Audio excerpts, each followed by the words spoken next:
Hello and welcome back to another interstellar video. Today we are talking about Tropical Storm Blas as it is formed up in the East Pacific. So starting off here with the National Hurricane Center page, we have maximum sustained winds of 45 miles an hour, minimum central pressure of 1,002 millibars, and moving north at 2 miles an hour. Tropical Storm Blas, the second named storm of the East Pacific hurricane season. So let's start off here with our warnings and cone. So the National Hurricane Center believes that Tropical Storm Blas will become a hurricane throughout the day on Wednesday and revert back to a tropical storm by early Friday. Now let's move on here to our arrival time of winds with 5-day wind speed probabilities turned on. We do have some areas where tropical storm force winds could be over land. That includes parts of southwest Mexico, the southern coastline, with that 5 to 20% chance of tropical storm force winds between now and Wednesday at 8 p.m. earliest onset time. Then we also have some islands off the coast of Mexico here with 20 to 40% chance of tropical storm force winds from Thursday 8 p.m. to Friday at 8 p.m. earliest onset time.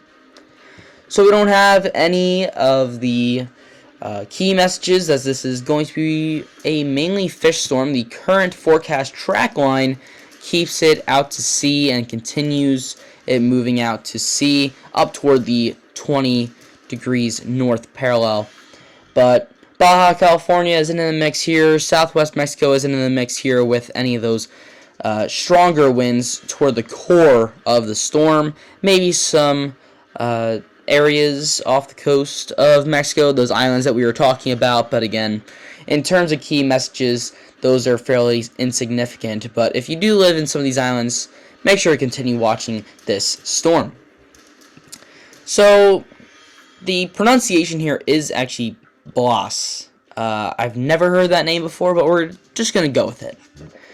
So here is Tropical Storm Blas. Here you can see that we definitely have all of those thunderstorms right around the core of the storm. Here you can see the core right in here. And you can see that northern movement as well. Just a slight northern movement at this point.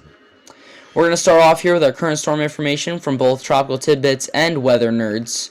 Starting off here with our global hurricane models, you can see that that slight shift to the north eventually ends this out at moving a northwesterly pace.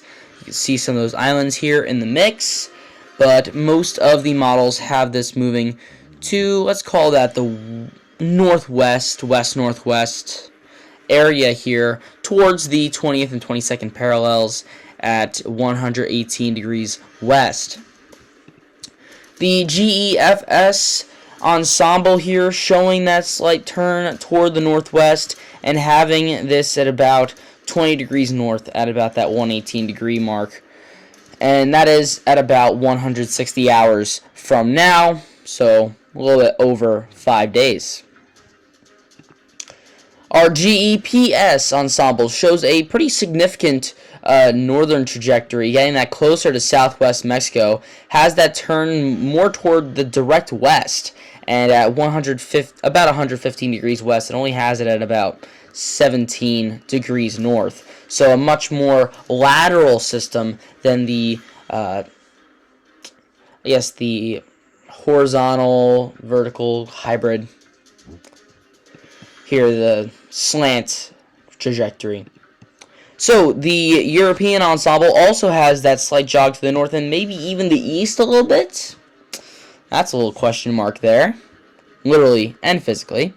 So then it has that shift toward the west-northwest, and at about 114 degrees west, it has it around 18.5 degrees north. You can see that some of those islands are in the mix there with some of the spaghetti strains, as I like to call them, and you could see some landfall there possibly. Finally, intensity guidance. So we do have a few outliers here, keeping this at tropical storm strength for most of its life cycle, even bordering on going back to a tropical depression. But most of the models here have this storm strengthening and peaking out at about 48 hours. And then afterwards, we have that slow decline here back to a tropical depression at 168 hours. Now, there are some storms that have this weakening significantly after about 60 hours and dropping to a tropical depression within 96 hours.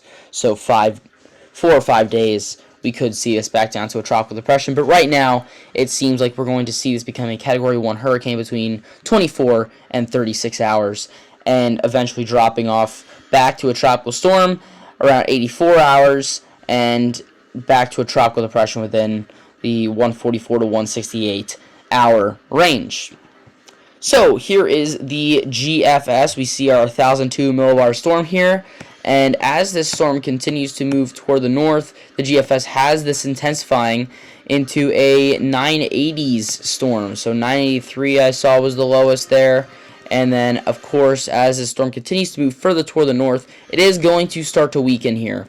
So the strongest point here is going to be between, let's call that, as soon as it drops into the 980s, which is 8 a.m. Wednesday the 15th. This is all in Eastern time, by the way. To here about 8 p.m. on Friday the 17th, before this eventually starts to weaken off as it moves toward that 20 degrees north parallel. Now, the European model also has this as a little bit of a weaker storm. Let's actually see if there's a new model run out. I doubt it. Nope, okay.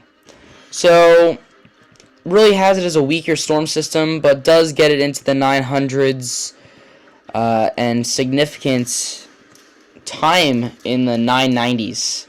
So that's about it, the 990s there. And that is from, what is that there?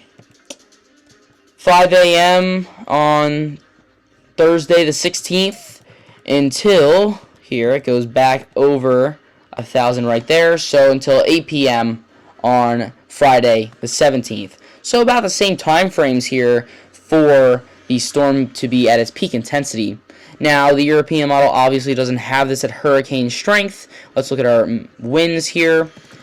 At maximum, it has it staying at tropical storm force. Now, the GFS, on the other hand, has this intensifying quite rapidly here into those hurricane realms there. Now, maybe a little bit of a high-end tropical storm. Of course, 64 knots is usually our little benchmark there, but we could see this become a hurricane according to the GFS. So, what do you think of this storm? Tropical Storm Blas. Do you think that we're going to see a significant movement to the north and then that shift toward the northwest? Or do you think that we're going to see this just kind of start to make that turn now, kind of similar to the trajectory that the National Hurricane Center has this storm moving at and becoming that hurricane? There's a lot of question marks with this storm. The track and the strength of this storm are in question. Now, the intensity of the rainfall and the winds is going to be pretty simple to kind of track out. It just depends on how this organizes, and then you start to get strength from that. But at this point, it's not perfectly organized enough to really have a lot of confidence in that hurricane prediction from the National Hurricane Center. What I'd like to look for off of this satellite imagery is a little bit more on the northwest side. Right now, you have that low pressure right in here, and you can see that we have plenty of thunderstorms on the western side, the southern side, and even the eastern side. The northwest quadrant of this storm seems to be where the thunderstorm development is lacking, although we are seeing some thunderstorms start to pop up right in here, so that is a good sign. But what do you think about this storm? Comment in the comment section down below. But that is all the information that I have for today. If you found this video informative, consider leaving a like, subscribing, and hitting the bell. And I'll see you guys next time.